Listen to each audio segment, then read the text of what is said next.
तो हमारा जो पहला टॉपिक है French revolution and the idea of nationalism.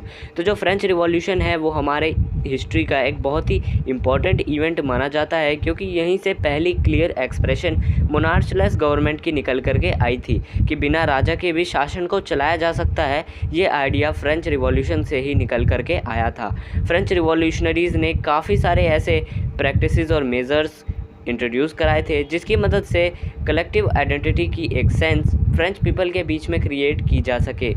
इसके लिए जो कुछ आइडियाज़ यहाँ पर मेंशन्ड है वो है आइडिया ऑफ ला पैट्री, यानी कि हम सभी एक ही पिता की भूमि पर हैं। ले सिटोयन, यानी कि हम सभी एक ही देश के निवासी हैं। The estate general was renamed the national assembly, यानी कि ईस्टेट जनरल जो ईस्टेट जनरल हमने पिछले क्लास में पढ़ा था उनको नेशनल असेंबली के नाम से रीनेम कर दिया गया। एक नया फ्रेंच फ्लैग को पुराने जो राजा का फ्लैग था रॉयल स्टैंडर्ड उससे रिप्लेस कर दिया गया। नेशन जो है अब सुप्रीम बन चुका था। नए नए हाइम्स जो है कंपोज हुए, ओथ्स को लिया गया नेशन के नाम पर। अब जो एडमिनिस्ट्रेटिव सिस्टम था वो सेंट्रलाइज्ड था, डेमोक्रेटिक था और काफ़ी अच्छा था पीपल्स के लिए। इसके अलावा जो uniform system of weight and measures है उसे भी अडॉप्ट किया गया, यानी हर जगह का फ्रेंच में जो भी जगह है वहाँ पर एक ही यूनिट, एक ही जो है जैसे किलोग्राम है तो हर जगह पूरे फ्रेंच में किलोग्राम में ही वज़न को नापा जाएगा। इससे भी इक्वलिटी को प्रमोट किया गया। इसके अलावा फ्रेंच लैंग्वेज जो कि अब फ्रांस के पीपल के लिए एक बहुत ही कॉमन लैंग्वेज बन चुकी थी, इससे भी इक्वलिटी को बढ़ावा दिया गया। अब फ्रांस में नेशनलिज्म हो चुका था और अब रिवॉल्यूशनरीज़ ने डिक्लेयर किया कि वो जो उनका जो नेक्स्ट मोटिव है वो है जो यूरोप के अदर पीपल्स हैं उनकी हेल्प करना नेशन को बनाने में। और ऐसा हुआ भी, क्योंकि जो मिडिल क्लास के लोग, प्रोफेशनल और स्टूडेंट्स थे दूसरे कंट्रीज़ में यूरोप के, जैसे स्विट्ज़रलैंड, हॉलैंड, इटली, बेल्जियम, इन सब में जो स्टूडेंट्स, प्रोफेशनल्स और मिडिल क्लास के लोग थे, ये लोग फ्रेंच रिवॉल्यूशन से काफ़ी ज़्यादा प्रेरणा ले चुके थे और ये भी मोनार्ची को अपनी कंट्री से हटाना चाहते थे और एक नेशन बनाना चाहते थे। और इसी बीच एंट्री होती है नेपोलियन की, जिसने फ्रांस में एंटर करते ही मोनार्ची को वापस से लाना शुरू कर दिया और डेमोक्रेसी को टोटली डिस्ट्रॉय कर दिया। काफ़ी सारे रेवोल्यूशनरी आइडियाज़ और प्रिंसिपल इसने फ्रांस में लागू किए, जैसे कि 1804 में लाया गया सिविल कोड, जिसको नेपोलियनिक कोड भी कहा जाता है क्योंकि ये नेपोलियन द्वारा ही लागू किया गया कोड है। इस कोड में सारे पीपल इक्वल बिफोर लॉ थे, सभी को राइट टू प्रॉपर्टी मिला हुआ था। इसके अलावा जो हायर क्लास अपने बर्थ के आधार पे प्रिविलेजेस एंजॉय करते थे उसे नेपोलियन ने एबॉलिश कर दिया था। ये कोड था, ये दूसरे यूरोपियन कंट्रीज़ में भी प्रोमोलगेटेड हुआ था और जो कि फ्रांस द्वारा कंट्रोल किया जाता था। बहुत सारी यूरोपियन कंट्रीज जैसे Switzerland, Germany, Dutch Republic, Italy, वहाँ पे नेपोलियन एडमिनिस्ट्रेटिव मशीनरी को बहुत ही ज़्यादा सिंप्लीफाई कर दिया। पीजेंट्स को सर्वडॉम देना पड़ता था, उस सर्वडॉम से पीजेंट्स को लाइब्रेट किया गया। नेपोलियन ने टाउन्स में रेस्ट्रिक्शन जो गिल्ड पे लगे हुए थे उन्हें भी हटाया। ट्रांसपोर्ट और कम्युनिकेशन सिस्टम को काफ़ी ज़्यादा इम्प्रूव किया। जो स्मॉल बिजनेसमैन थे, इंडस्ट्रियलिस्ट थे और ट्रेडर्स थे, उनको जो एडवांटेजेस थे यूनिफॉर्म सिस्टम ऑफ लॉज के, उनके इम्पोर्टेंस पता लगने शुरू हो चुके थे और सभी जो यूनिफॉर्म लॉ सिस्टम था उसे चाहते थे। जो दूसरी यूरोपियन कंट्रीज़ थी उन्होंने फ्रेंच आर्मी का काफ़ी अच्छे से स्वागत किया। उन्हें लगा कि ये फ्रेंच आर्मी जो आई है नेपोलियन की, वो हमें हमारी जो बुरी हालत है उससे निकालेगी। लेकिन बाद में इन्होंने उसका अपोज़ करना शुरू कर दिया। फ्रेंच आर्मी को ये नापसंद होने लगे क्योंकि फ्रेंच आर्मी जो थी, जो नेपोलियन था, उसने टैक्सेशन बहुत ज़्यादा बढ़ा दिया और सेंसरशिप को भी लागू कर दिया। सेंसरशिप यानी कि उनके खिलाफ़ कोई भी अखबार में नहीं छाप सकता था, ना कोई पैम्पलेट बना सकता था, ना कुछ भी उनके खिलाफ़ कोई कुछ नहीं बोल सकता था। उसे सेंसरशिप कहा जाता है और ये इम्पोज होने लगा था। तो लोगों को लगा कि हमारी बात को दबाया जा रहा है, इसीलिए लोगों ने फ्रेंच आर्मीज़ का अपोज़ करना शुरू कर दिया। बेसिकली नेपोलियन का अपोज़ करना शुरू कर दिया था। The beginning of nationalism in Europe. तो मिड 18th सेंचुरी यानी कि 1750s के अराउंड जो यूरोपियन कंट्रीज़ थी जैसे स्विट्ज़रलैंड, जर्मनी, इटली, ये सब नेशंस नहीं थे, कोई पर्टिकुलर देश नहीं थे, बल्कि किंगडम्स में डिवाइडेड थे। जैसे हमारा इंडिया बनने से पहले बहुत सारे किंगडम्स में डिवाइडेड था, अलग अलग राजाओं के अंदर में अलग अलग पार्ट हमारे इंडिया का आता था। तो ऐसे ही ईस्टर्न और सेंट्रल यूरोप जो था वो एब्सोल्यूट मोनार्च के अंदर आता था। तो 18th सेंचुरी में नेशनलिज्म का आइडिया निकल करके आया था फ्रेंच रिवॉल्यूशन के बाद, जिस वजह से फ्रांस में कुछ सर्वल एक्टिविटीज़ होने लगी, जैसे कि the rise of new middle class, liberalism and rise of new conservatism and it's opposition by people. तो सबसे पहले हम लोग पढ़ लेते हैं the rise of new middle class. तो जो बहुत पहले का यूरोप था, यानी कि आइडिया ऑफ नेशनलिज्म के आने के भी पहले का यूरोप, उसमें सिर्फ दो ही क्लासेस हुआ करती थी, एक एरिस्टोक्रेटिक रिच क्लास और दूसरी पीजेंट्स की पुअर क्लास। जो एरिस्टोक्रेटिक क्लास थी वो सोसाइटी में उनकी मात्रा बहुत ही कम थी, पर उस टाइम पे पैसों के बल पे देखा जाता था कि सोसाइटी में किसकी इंपॉर्टेंस कितनी है। तो एरिस्टोक्रेटिक क्लास के पास ही ज़्यादातर प्रॉपर्टी और धन हुआ करता था, इसीलिए एरिस्टोक्रेटिक क्लास सोसाइटी को डोमिनेट करती थी। और जो पुअर पीजेंट्स थे वो एरिस्टोक्रेटिक क्लास की ज़मीनों पे काम करके जो अपना गुजारा चलाते थे, तो ये बहुत ही ज़्यादा गरीब हुआ करते थे और सोसाइटी में इनकी कोई भी वैल्यू नहीं थी अनटिल द इंडस्ट्रियल रिवॉल्यूशन जो कि हुआ था। और इससे जो एक न्यू वर्किंग क्लास का फॉर्मेशन हुआ था, स्मॉल इंडस्ट्रियलिस्ट, बिजनेसमैन और प्रोफेशनल, इन सब ने मिल करके एक मिडिल क्लास फॉर्म की और इन्होंने प्रोमिनेंस भी बहुत ही जल्दी गेन कर ली, यानी ये सुर्खियों में आने लगे। इन क्लासों ने एरिस्टोक्रेटिक के जो प्रिविलेजेस थे इन्हें अबॉलिश करने के लिए सपोर्ट किया पीजेंट्स का, और इक्वलिटी और एक नेशनलिज्म का आइडिया इसी मिडिल क्लास से निकल करके आया था। तो हमारा जो नेक्स्ट टॉपिक है वो है लिबरलिज्म। लिबरलिज्म जो वर्ड है ये भी मिडिल क्लास से ही निकल करके आया था। पॉलिटिकल टर्म्स में लिबरलिज्म का मतलब है इक्वलिटी, फ्रीडम और गवर्नमेंट का फॉर्मेशन और वर्किंग जो कि हमारे द्वारा किया जाएगा, यानी जनता के द्वारा।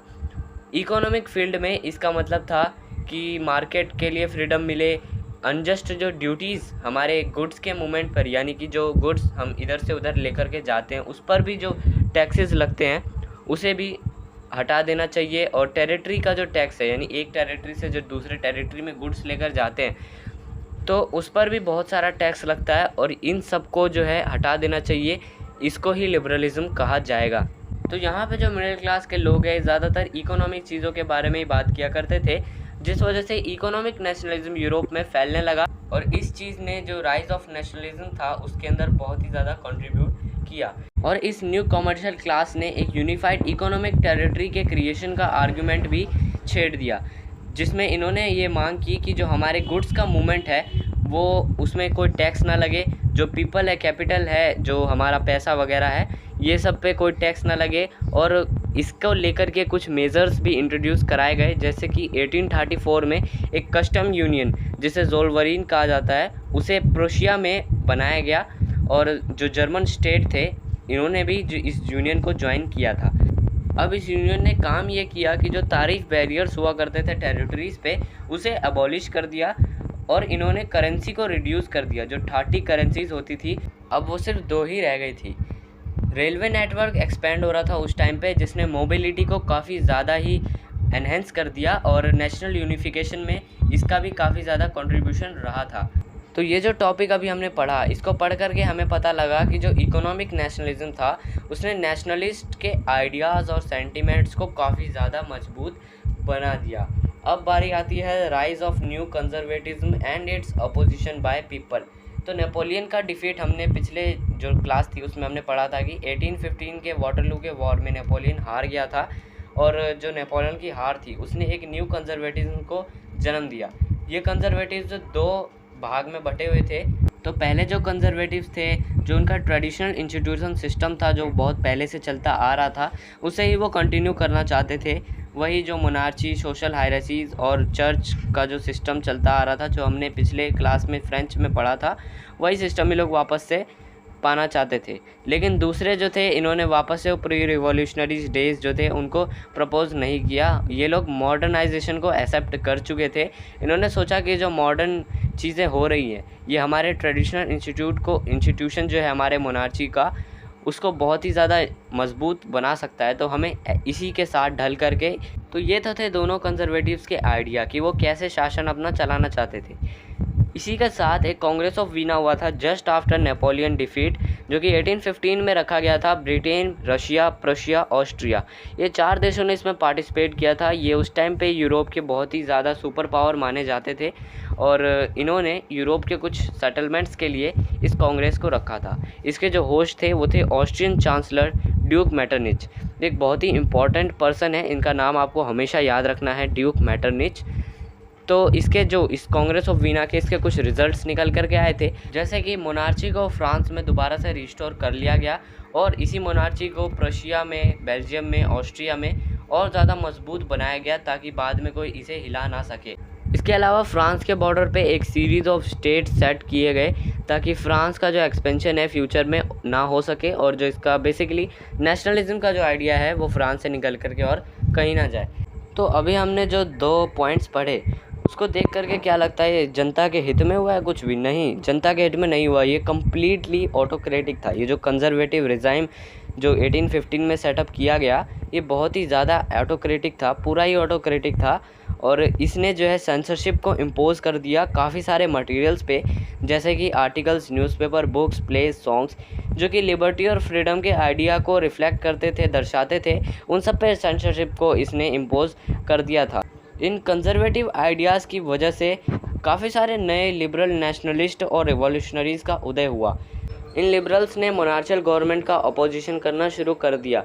काफ़ी सारे लिबरल नेशनलिस्ट अंडरग्राउंड हो गए 1815 के बाद और इन्होंने सीक्रेट सोसाइटी इस्टेब्लिश कर दी। और इनमें से एक लिबरल नेशनलिस्ट थे जोसेफ मैज़ोनी, जो कि एक इटालियन थे और इटली के यूनिफिकेशन में काफ़ी बड़ा इंपॉर्टेंट रोल इन्होंने। He did not want Italy to remain a patchwork of small states and kingdom। अपने मॉडल को फॉलो करते हुए उन्होंने काफ़ी सारी सीक्रेट सोसाइटीज़ जर्मनी में इस्टेब्लिश की, फ्रांस में इस्टेब्लिश की, स्विट्ज़रलैंड में इस्टेब्लिश की, पोलैंड में भी उन्होंने काफ़ी सारी सीक्रेट सोसाइटी इस्टेब्लिश की। उन्होंने मोनार्ची का अपोजिशन किया और एक डेमोक्रेटिक रिपब्लिक का इस्टेब्लिशमेंट भी ये चाहते थे। उनके क्रिटिसिज्म मोनार्ची को लेकर के उनकी घृणा भावना थी। तो ये देख करके जो ऑस्ट्रियन चांसलर ड्यूक मैटरनिच थे, जी हाँ, वही कांग्रेस ऑफ वीना के होस्ट, इसीलिए मैंने कहा था एक बहुत ही इंपॉर्टेंट नाम है, याद रखना। तो ड्यूक मैटरनिच ने कहा he is the most dangerous enemy of our social order, क्योंकि ड्यूक मैटरनिच भी एक मोनार्ची को सपोर्ट करने वाले आदमी थे। तो उनके सोशल ऑर्डर के हिसाब से जोसेफ मैज़ोनी एक बहुत ही ज़्यादा बड़ा एनिमी था सोसाइटी के लिए। इसके अलावा जोसेफ मैज़ोनी ने 2 सीक्रेट सोसाइटी का इस्टेब्लिशमेंट किया था, जिसमें से एक था यंग इटली जो कि मार्शलिस में बना था और यंग यूरोप जो कि बर्न में बना था। तो यहाँ से हमारा जो ये वाला सेक्शन है वो ख़त्म होता है। नेक्स्ट सेक्शन है हमारा the age of revolution 1830 to 1848। तो जो नेशनलिज्म था जो 18th सेंचुरी में आया था, उसने नए नए वॉर्स और बैटल्स को एमर्ज करना शुरू कर दिया। इसके अलावा जो कल्चर था, इसने बहुत ही इम्पॉर्टेंट रोल प्ले किया था नेशनलिज्म के आइडिया को फैलाने में। बहुत सारी arts, painting, poetry, story, music जो कि आर्टिस्ट द्वारा प्ले की जाती थी, बनाई जाती थी या फिर क्रिएट की जाती थी, इन्होंने भी जो फीलिंग थी नेशनलिज्म की, इसे मजबूत करने में काफ़ी ज़्यादा इम्पॉर्टेंट रोल प्ले किया। जैसे कि रोमांटिसिज्म क्या होता है? ये कल्चरल मूवमेंट होता है जिसमें आर्टिस्ट एक ह्यूमन फीलिंग को रोमांटिज करते हैं। अब रोमांटिज्म से आप क्या समझते हो? किसी के प्रति प्रेम की भावना जागना, इमोशंस जागना। तो स्ट्रेस जो था वो लैंग्वेज और फोकलोर्स पे ज़्यादातर ले किया जाता था। यहाँ पे स्ट्रेस का मतलब टेंशन नहीं है, यहाँ पे स्ट्रेस का मतलब है फोकस। तो जो ज़्यादातर फोकस होता था वो लैंग्वेजेस और फोकलोर्स पे किया जाता था, यानी कि भाषा को बहुत ही इम्पोर्टेंट यहाँ पे दिखाया जाता था नेशनलिज्म का आइडिया स्प्रेड करने के लिए, और कहानियों का भी इस्तेमाल किया जाता था। तो लैंग्वेज को लेकर के हमारी बुक में एक स्टोरी दी गई है पोलैंड की। जब रशिया ने पोलैंड के ऊपर अपना कंट्रोल स्थापित कर दिया था तो उन्हें पॉलिश बोलने से रोक दिया गया था और उनको जो है रशियन बोलने पर मजबूर किया जाता था। इस चीज़ को मुद्दा बना के उन्होंने रशियन रूल के खिलाफ स्ट्रगल करना शुरू कर दिया और रशियन रूल को अपनी टेरिटरी से बाहर फेंक भी दिया। तो यहाँ पर आप देख सकते हो लैंग्वेज ने एक बहुत ही इंपॉर्टेंट रोल प्ले किया लोगों को एकजुट करने में और रशियन रूल को बाहर फेंकने में। तो यही तो रोमांटिज्म कहता है कि रोमांटिज्म भी यही इसी तरीके का कुछ होता है। इसके अलावा एक और एग्जांपल है, जो जर्मन फिलोसोफर था हमारा जॉन गॉटफ्राइड हर्डर, उसने क्लेम किया कि जो ट्रू जर्मन कल्चर है वो कॉमन पीपल जो दास वॉक्स थे वहाँ के, उनके बीच में पाया जा सकता है, कॉमन कल्चर वहाँ के अमीर लोगों के बीच में नहीं पाया जा सकता, क्योंकि अमीर लोग कभी भी जो वहाँ का सामान्य कल्चर है, जो अमीर लोग हैं वो कॉमन चीज़ कभी भी नहीं लेते, उनको स्पेशली चाहिए होता है, चाहे वो हमारे देश का हो ना हो। तो इसीलिए जो कॉमन कल्चर है जर्मनी का, वो सिर्फ गरीब लोगों के बीच में ही देखा जा सकता है। नेक्स्ट टॉपिक है बिगनिंग ऑफ रिवॉल्यूशन। तो यहाँ पे कुछ पॉइंट्स है, जैसे फर्स्ट रिवॉल्यूशन जो फ्रांस में था, जिसे जुलाई रिवॉल्यूशन भी कहा जाता है, वो हुआ था। हमारे बर्बन किंग्स को लिबरल रिवॉल्यूशनरीज़ ने गद्दी से अलग कर दिया था। पता नहीं मैंने हमारा क्यों बोला, मेरा तो कोई था भी नहीं। एक कॉन्स्टिट्यूशनल मशीनरी इंस्टॉल हुई फ्रांस में लुइस फिलिप के निरीक्षण में। इसके अलावा एक रिवॉल्यूशनरी स्पार्क हुआ था ब्रुसेल में, जिसने इसे यूनाइटेड किंगडम ऑफ नीदरलैंड से अलग कर दिया था और एक नेशन स्टेट, एक फ्री नेशन स्टेट बना दिया था।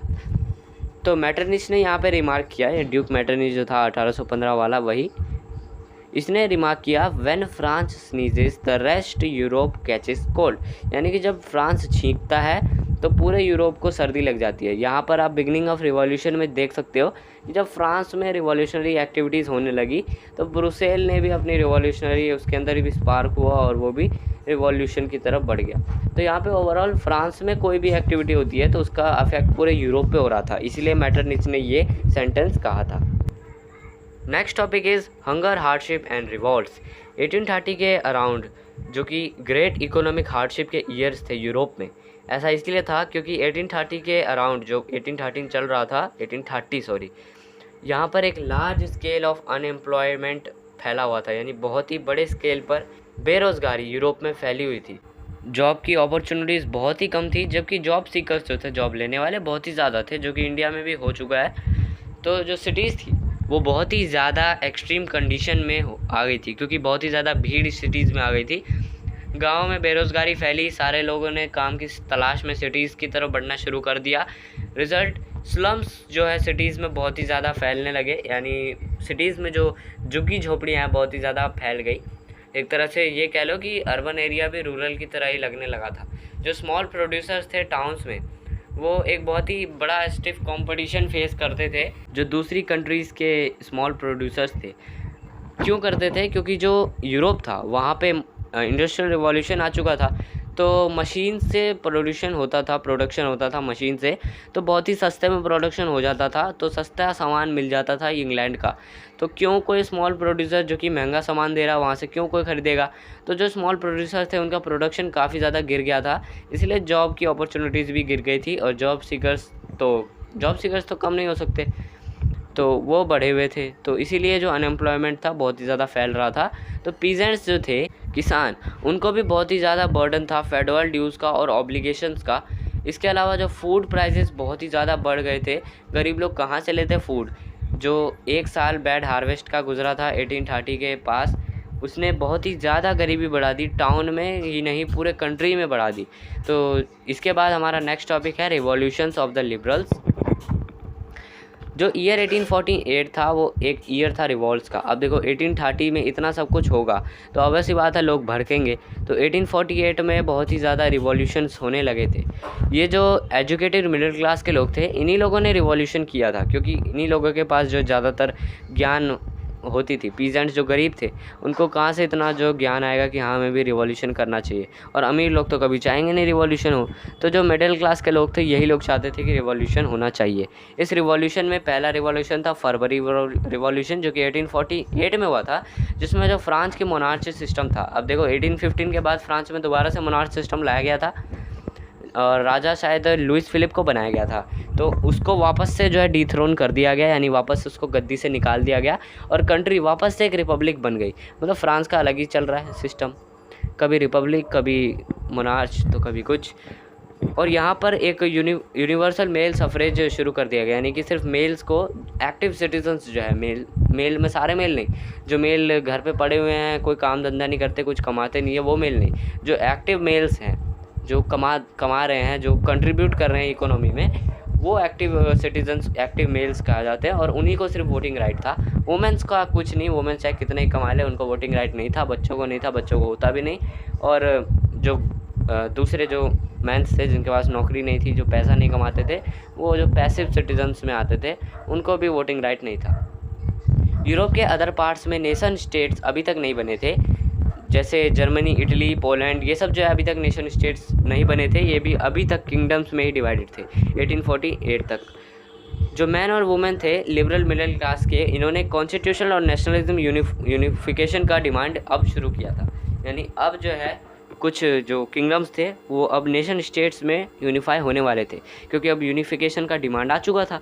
तो सबसे पहले बात कर लेते हैं जर्मनी की। तो जर्मन पीपल्स जो थे एजुकेटेड मिडिल क्लास वाले, बाकी सब तो गवार होते हैं और अमीर लोग तो चाहते नहीं रिवॉल्यूशन हो, और सॉरी यूनिफिकेशन हो। तो जो एजुकेटेड मिडिल क्लास के लोग थे वो एकजुट हो गए और उन्होंने एक जर्मन नेशनल असेंबली के लिए वोट किया और एक जर्मन नेशनल असेंबली फॉर्म भी कर ली। 18 मई 1848 को 831 इलेक्ट्रिक रिप्रेजेंटेटिव ने फ्रैंकफर्ट पार्लियामेंट की तरफ मार्च किया और वहाँ पर जाकर के उन्होंने कॉन्स्टिट्यूशन ड्राफ्ट किया जर्मन के लिए। तो उस टाइम पे जर्मनी जो कोई नेशन स्टेट अभी तक नहीं बना था, अभी भी किंगडम्स में डिवाइडेड था। उन किंगडम्स में एक बहुत ही पावरफुल किंगडम था प्रशिया। तो अगर उसने हामी भर दी मतलब पूरी जर्मनी यूनिफाई हो जाएगी। तो प्रशिया का जो मोनार्च था, यानी जो प्रशिया का किंग था फ्रेडरिच विलियम फोर्थ, उसने इस कॉन्स्टिट्यूशन को रिजेक्ट कर दिया, जिस वजह से जो जर्मन पार्लियामेंट था वो जो वर्कर्स और आर्टिशियंस का सपोर्ट्स पाया हुआ था वो लॉस्ट कर गया, जिस वजह से काफ़ी ज़्यादा कमज़ोर पड़ गया। बाद में जो एजुकेटेड मिडिल क्लास के लोग थे इन्होंने इस पार्लियामेंट को हैंडल किया, लेकिन अंततः ये जो पार्लियामेंट था उसे डिसबैंड ही करना पड़ गया। इस टाइम पे वुमेन्स जो थी, पूरे यूरोप में जो वुमेन्स थी वो अपने वोटिंग राइट्स को पाने के लिए स्ट्रगल कर रही थी। तो ये तो हो गई बात कि कैसे क्या हुआ, लेकिन अब अंततः जर्मनी और इटली तो यूनिफाई हुए ही हुए।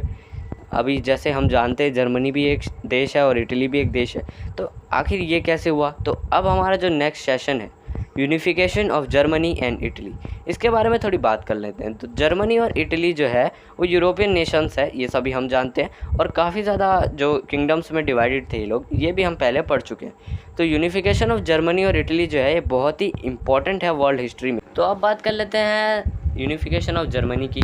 तो न्यूली एमर्ज मिडिल क्लास जो थी जर्मनी की 1848 में, इन्होंने जर्मन स्टेट्स को, जर्मन किंगडम्स को यूनिफाई करने का डिसाइड किया और ये सप्रेस भी किया गया मोनार्ची और लार्ज लैंड ओनर्स का into one nation and state govern by an elected body. Prussia जो कि एक जर्मन किंगडम है, इसने जर्मनी के स्टेट्स के यूनिफिकेशन में लीडरशिप डिसाइड कर ली कि हाँ भाई मैं ही इस जर्मनी का जो यूनिफिकेशन है वो करूँगा। तो प्रशिया का जो चीफ मिनिस्टर था ओटो वान बिस्मार्क, नाम याद रखिएगा, ओटो वान बिस्मार्क, जो कि वहाँ का चीफ मिनिस्टर था, उसने गोल सेट किया कि हाँ हम जर्मनी का यूनिफिकेशन करेंगे with the help of Prussian army and bureaucracy.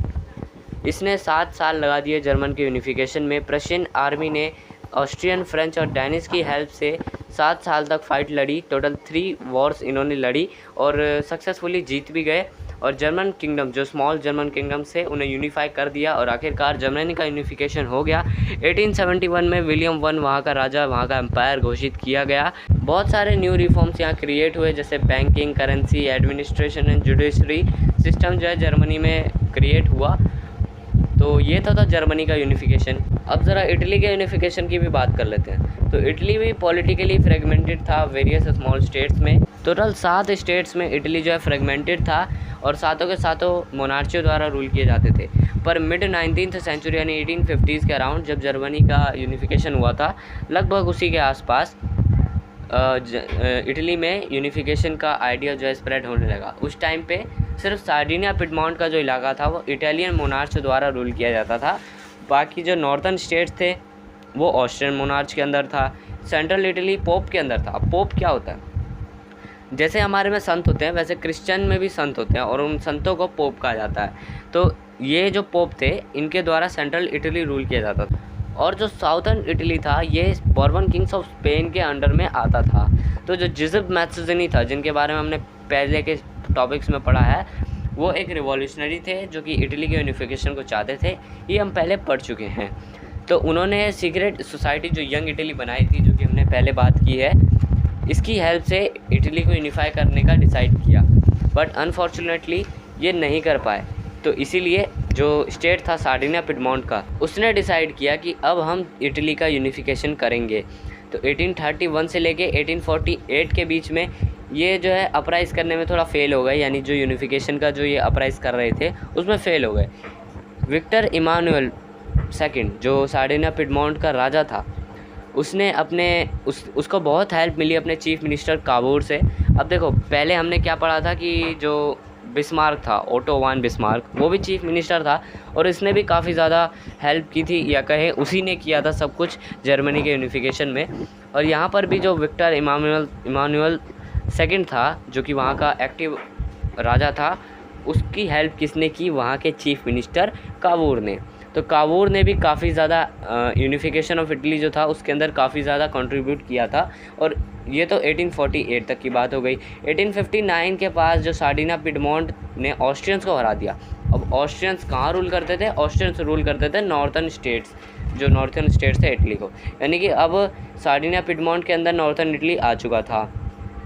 1860 में इटालियन फोर्स जो थी, जो जिज़ेप गैराबाल्डी, एक बहुत ही इंपॉर्टेंट नाम, जिज़ेप गैराबाल्डी, जिज़ेप मैत्सोदिनी और गैराबाल्डी दोनों अलग अलग है, ठीक है। तो इसकी हेल्प से और उसके वॉलंटियर्स की हेल्प से इन्होंने साउथर्न इटली को भी अपने अंदर में ले लिया और अंततः नॉर्थर्न, साउथर्न और सार्डिनिया पिडमोंट ने मिलकर के पूरा इटली बनाया। सेंट्रल इटली पोप के अंदर में था, उसको ज़्यादा छेड़छाड़ करना इन्होंने ठीक नहीं समझा, बट स्टिल वो भी इटली के अंदर में ही आ गया। इटली के यूनिफिकेशन के बाद विक्टर इमानुएल सेकंड को वहाँ का पहला राजा, यूनाइटेड इटली का पहला राजा घोषित किया गया। इटली का यूनिफिकेशन जो अचीव हुआ 1871 में जाके कंप्लीट हुआ पूरा। अब बात कर लेते हैं ब्रिटेन की। ब्रिटेन हम सभी जानते हैं बहुत ही खड़ूस, ब्रिटेन का यूनिफिकेशन भी काफ़ी ज़्यादा स्ट्रेंज है। कहानी सुन लो, पता लग जाएगा क्यों स्ट्रेंज है। तो ब्रिटेन का जो फॉर्मेशन है वो एक सडन अपहीवन या रिवॉल्यूशन का रिज़ल्ट नहीं है। मतलब ब्रिटेन ने जो अपना यूनिफिकेशन किया है वो किसी रिवॉल्यूशन का रिज़ल्ट नहीं है, इसलिए थोड़ा सा स्ट्रेंज है, क्योंकि विदाउट रिवॉल्यूशन कुछ भी ऐसा बदलाव होना इम्पॉसिबल है। लेकिन ब्रिटेन में हो गया। अब ब्रिटेन तो कुछ भी कर सकता है, तो वहाँ पर ये हो गया। 18th सेंचुरी में जब ब्रिटेन का इलाका था, वहाँ पर जो रहते थे लोग, उनको उनकी कॉमन आइडेंटिटी थी कि वो जो है इंग्लिश, वेल्स, स्कॉट्स और ईरिश में से ही कुछ होते थे। जो इंग्लिश नेशन था वो बहुत ही ज़्यादा जल्दी ग्रो कर गया। वेल्थ, मतलब हमने सुना इंग्लैंड में इंडस्ट्रियल रिवॉल्यूशन आया था, तो वहीं से उसने जो है काफ़ी ज़्यादा पूंजी इकट्ठा कर ली, जिस वजह से काफ़ी ज़्यादा महत्व था और पावर उसके अंदर में आ गई थी। और उसने डिसाइड किया कि अब हम अपने स्टेट को एक्सटेंड करेंगे, यानी इंग्लैंड के अंदर में और भी ज़्यादा नेशंस को लेकर के आएंगे। इंग्लैंड ने 1688 में एक पार्लियामेंट बना लिया था और इस इंग्लिश पार्लियामेंट ने मोनार्ची से 1688 में ही पावर को सीज़ कर लिया था, यानी छीन लिया था। एक एक्ट पास हुआ था 1707 का इंग्लैंड और स्कॉटलैंड के बीच में, और इन दोनों ने मिलकर United kingdom of great Britain का निर्माण किया। तो जो ब्रिटेन जैसे जैसे अपनी पावर गेन करता गया, अब क्योंकि इंग्लैंड इसमें सुप्रीम था, तो बेसिकली जब ब्रिटेन का ग्रोथ हुआ तो स्कॉटलैंड का जो कल्चर था वो धीरे धीरे सप्रेस्ड होने लग गया, यानी दबने लग गया। स्कॉटलैंड के जो लोग थे, स्कॉटिश लोग, उनको उनकी गायलिक लैंग्वेज बोलने से रोक दिया गया, उनको उनकी नेशनल ड्रेस पहनने पे बैन लगा दिया गया। इवन वो जो है अपने होमलैंड, जो उनका घर था, वहाँ से भी उनको निकाल दिया जाता था और कहीं भी काम करने के लिए भेज दिया जाता था या फिर कहीं बाहर ही फेंक दिया जाता था। फिर जो है बारी आई आयरलैंड की। तो आयरलैंड भी जो है कैथोलिक और प्रोटेस्टेंट्स के बीच में डिवाइडेड था और फ़ायदा उठा गया इंग्लैंड ने क्या किया, प्रोटेस्टेंट्स को सपोर्ट किया, बहुत ही ज़्यादा हेल्प की, यहाँ तक कि उनकी डोमिनेंस को भी इस्टेब्लिश किया एक बहुत ही बड़ी बड़ी कैथोलिक कंट्रीज़ के ऊपर। और इसके खिलाफ एक रिवॉल्ट हुआ था, वोल्फ टाउन, और उसकी यूनाइटेड इरिशमेंट जो थी अब ब्रिटिश के खिलाफ रिवॉल्ट कर रही थी 1798 में, और ये फेल हो गया, जिसकी वजह से जो आयरलैंड था उसे फोर्सिबली यूनाइटेड किंगडम में ज्वाइन कर लिया गया 1801 में, यानी 3 साल के बाद। और इंग्लिश लैंग्वेज जो थी डोमिनेट करने लग गई पूरे ब्रिटेन में, क्योंकि भाई इंग्लैंड जो था सुप्रीम था, इंग्लैंड के पास पावर थी। जो बोथ स्कॉटलैंड और आयरलैंड थे, इनको भी इंग्लिश को सबऑर्डिनेट करना पड़ा मजबूरन। तो फाइनली हमारा जो ये वाला सेक्शन है वो ख़त्म हो चुका है। इसमें हमने जाना जर्मनी के यूनिफिकेशन के बारे में, इटली के यूनिफिकेशन के बारे में और ब्रिटेन के यूनिफिकेशन के बारे में भी, जो कि काफ़ी स्ट्रेंज केस था क्योंकि यहाँ पे कोई रिवॉल्यूशन नहीं हुआ। अब हमारा जो नेक्स्ट टॉपिक है visualising the nation.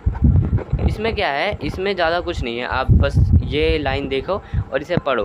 The idea of a nation was expressed in various forms by artist and painters. Most of the nations were portrayed as female figure. The female figure became an allegory of nation. Marianne in France and Germania for Germany became allegories of the nation. यानी कि जो nation का idea था लोगों के बीच में फैलाने के लिए डिफरेंट आर्टिस्ट और पेंटर्स अलग अलग चीज़ों का क्रिएशन करते थे, जैसे कि नेशन को एक फ़ीमेल फिगर के रूप में पोर्ट्रेट करना। ये भी एक बहुत ही अच्छी चीज़ थी नेशन को एक्सप्रेस करने के लिए लोग, ताकि उससे अपने आप को कनेक्ट कर पाएँ। जैसे फीमेल फिगर जो थी उस टाइम पे एक एलेजरी बन रही थी। अब एलेजरी क्या होती है? So the allegory means when an abstract idea, for instance greed, envy, freedom और liberty is expressed through a person और अ थिंग, यानी कि जब अपनी कोई फीलिंग, फ्रीडम की फीलिंग, लिबर्टी की फीलिंग को किसी थिंग या किसी ह्यूमन के थ्रू एक्सप्रेस किया जाता है, उसे एलेजरी कहा जाता है। और यही हो रहा था उस टाइम पे। जो आर्टिस्ट थे फीमेल फिगर्स का यूज़ करके एलेजरी क्रिएट कर रहे थे। जैसे मैरियानी फ्रांस की एलेजरी बनी, जर्मनी की एलेजरी बनी, और डिफरेंट आर्टिस्ट ने डिफरेंट कंट्रीज़ में एलेजरीज क्रिएट किए थे। जैसे इंडिया में भारत माता, वैसे ही दूसरी कंट्रीज़ में भी एलेजरीज क्रिएट हुए थे। ये सेक्शन भी छोटा सा था और ये हो गया हमारा। इसमें आप एनसीईआरटी रीड कर लेंगे तो ज़्यादा बेटर रहेगा। अब हमारा नेक्स्ट सेशन है नेशनलिज्म एंड इम्पीरियलिज्म। ये दोनों डिफरेंट कैसे है और ये दोनों क्या क्या है, ये हम जान लेते हैं। तो नेशनलिज्म तो हमने जान लिया, एक ऐसी फीलिंग अपने नेशन के प्रति, एक ऐसी लव की फीलिंग कि हाँ हम अपने नेशन के लिए कुछ भी कर सकते हैं, उसे ही नेशनलिज्म कहा जाता है। कभी कभार ये जो फीलिंग है बहुत ही ज़्यादा इंटेंस हो जाती है और बहुत ही ज़्यादा नैरो माइंडेड हो जाती है। और मिड 19th सेंचुरी में ऐसा ही कुछ हो रहा था। बहुत सारे नेशंस थे वो इंटॉलरेंट हो गए थे ईच अदर के लिए, मतलब बहुत ही ज़्यादा जेलस हो जाते थे, एक दूसरे के साथ कॉम्पिटिट करने लग जाते थे और अपनी टेरिटरी को एक्सपेंड करने के बारे में सोचते थे। और इसी ने जन्म दिया इम्पेरियलिज्म को, यानी कि साम्राज्यवाद, जिसमें जो ब्रिटेन हमारे देश में करके गया, यानी ब्रिटेन हमारे देश को गुलाम बना के गया क्योंकि वो अपनी टेरिटरी को एक्सपेंड करना चाहता था। वो इम्पेरियलिज्म कर रहा था। उसने अपने नेशन के प्रति जो उसकी फीलिंग्स है उसे बहुत ज़्यादा इंटेंस और नैरो माइंडेड बना दिया, और यही इम्पेरियलिज्म को बर्थ देता है। Imperialism is basically a territorial control of a region और a country by another country by using military control, यानी मिलिट्री कंट्रोल का यूज़ करके दूसरी कंट्री पे अपना टेरिटोरियल कंट्रोल चलाना, इसे ही इम्पेरियलिज्म कहा गया है। अब इम्पेरियलिज्म की वजह से ही फर्स्ट वर्ल्ड वॉर हुआ था। इसके लिए एक एग्जांपल दिया गया है बाल्कन का। तो यहाँ पर जो ओटोमन एम्पायर था, यहाँ का जो रीजन था काफ़ी ज़्यादा एक्सप्लोसिव बन गया था, क्योंकि यहाँ पे जो डिफरेंट स्टेट्स थे वो एक दूसरे के खिलाफ जेलस थे, जो कि क्योंकि कुछ स्टेट जो थे ओटोमन से इंडिपेंडेंस पा करके खुश थे, फ्री थे, और कुछ जो थे अभी भी ओटोमन के अंदर में थे, तो एक दूसरे से जेलस हो गए थे और इसलिए सारे फ्रीडम पाना चाहते थे। तो यहाँ पे एक बाल्कन भी था, ये भी दूसरे स्टेट से, दूसरे नेशन से बहुत ही ज़्यादा जेलस था। आज के टाइम पे बाल्कन में काफ़ी सारे देश आते हैं, मतलब आज के टाइम पे Romania, Bulgaria, Macedonia, Croatia, Greece, Bosnia, Herzegovina, Slovenia, Serbia and Montenegro, ये सारे देश जो थे बाल्कन में आते थे, और यहाँ के जो पीपल्स थे उनको स्लाव्स कहा जाता था। तो बाल्कन भी दूसरे नेशन से जेलस होने लगा। इसने भी डिसाइड किया कि भाई हम भी जो है इंडिपेंडेंस गेन करेंगे, इसीलिए काफ़ी सारे नेशनलिज्म यहाँ पर, नेशनलिस्ट जो थे उनका ग्रोथ हुआ, और ये जो है बहुत सारा स्ट्रगल किया इन्होंने ओटोमन एम्पायर के ख़िलाफ़, और अंततः अपने आप को इंडिपेंडेंट नेशन, एक स्लाविक नेशन कंसिडर कर दिया, और अपनी आइडेंटिटी और इंडिपेंडेंस को इन्होंने डिफ़ाइन कर लिया। लेकिन जैसे इसने इंडिपेंडेंस पाया, जो फ्रांस, रशिया, जर्मनी, इंग्लैंड या यूरोप के जो बहुत बड़े बड़े पावरफुल नेशन स्टेट्स थे, इन्होंने इस पर कॉलोनाइज़ करने का सोचा। मतलब ये लोग सोचे कि हम इस पे जो है अपनी पावर इम्पोज करेंगे और इस पे कंट्रोल पा लेंगे, और इस वजह से जो ये चार नेशंस जो इस पे कंट्रोल पाना चाहते थे, इनके बीच में कॉन्फ्लिक्ट्स होने लगे और फर्स्ट वर्ल्ड वॉर होने लगा, क्योंकि ये चारों ही जो कंट्रीज़ थी, इनके जो कॉलोनीज़ थी वो पूरे वर्ल्ड में फैली हुई थी। तो अब इनडायरेक्टली डायरेक्टली पूरा वर्ल्ड इस वॉर में इंक्लूड था, तो इसलिए इसको वर्ल्ड वॉर कहा गया। तो कुछ एशियन और अफ्रीकन कंट्रीज़ जो कि यूरोपियन नेशन द्वारा कॉलोनाइज़ की हुई थी, तो इन्होंने जो है, जो एशियन और अफ्रीकन कंट्रीज़ थी, इन्होंने इम्पेरियल डोमिनेशन का अपोज करना शुरू कर दिया, और एंटी इम्पेरियल मूवमेंट्स जो है स्टार्ट हो गए। जैसे इंडिया में हमारा हुआ था, बहुत सारे मूवमेंट्स हुए थे इंडिया में, जिस वजह से इंडिया आज फ्री है। जैसे कभी अमेरिका भी ब्रिटेन की कॉलोनी हुआ करता था, तो ये सब ने मिल के, अफ्रीकन, एशियन कंट्रीज़ ने मिल कर के इम्पेरियल डोमिनेशन के ख़िलाफ़ अपोजिशन करना शुरू कर दिया। एंटी इम्पेरियल मूवमेंट शुरू हुए, और जितने भी कॉलोनीज़ थी वो सभी इंडिपेंडेंट होना शुरू हुई और नेशन स्टेट्स बनने लगी, एक इंडिपेंडेंट नेशन स्टेट। तो ये था हमारा chapter number 1 nationalism in Europe. I hope आप लोगों को समझ में आ गया होगा। अगर नहीं आया है, कुछ भी डाउट है तो आप मुझे कमेंट में ज़रूर बताएं। तो आज के लिए बस इतना ही। Thanks for watching.